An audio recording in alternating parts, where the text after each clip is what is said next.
વિવેકાનંદની જન્મજયંતિની ઉજવણી કરાઈ હતી। આ સમયે સુરતના પ્રથમ નાગરિક મેયર તથા ગૃહ રાજ્યમંત્રી ભાજપ શહેર પ્રમુખ સહિતનાઓ હાજર રહ્યા હતા અને સ્વામી વિવેકાનંદજીની પ્રતિમાને સૂત્રાંજલિ અર્પણ કરી હતી।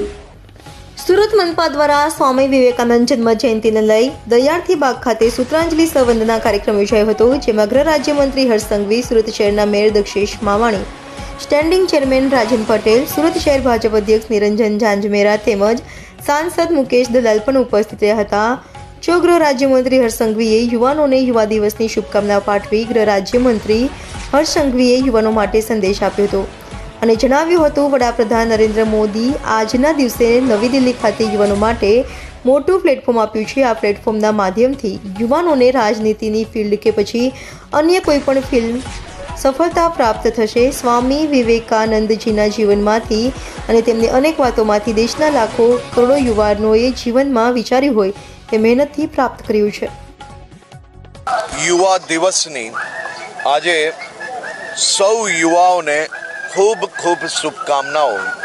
આજે સ્વામી વિવેકાનંદજીની જન્મ જયંતિ નિમિત્તે દેશભરમાં આજનો દિવસ એ યુવા દિવસ તરીકે ઉજવાઈ રહ્યો છે અને આ યુવા દિવસના નિમિત્તે આજે ખાસ કરીને દિલ્હી ખાતે જે યુવાઓ માટે એક નવું પ્લેટફોર્મ દેશના લોકપ્રિય પ્રધાનમંત્રી આદરણીય શ્રી નરેન્દ્રભાઈ મોદીએ આપ્યું છે, તેના માધ્યમથી હજારો યુવાઓને રાજનીતિ હોય કે એમના જીવનમાં જે કોઈ ફિલ્ડ હોય એ ફિલ્ડમાં સફળતા પ્રાપ્ત કરવાનું પ્રોત્સાહન પૂરું પાડવા માટેનું એક ખૂબ જ મોટું સ્ટેજ પુરવાર થશે।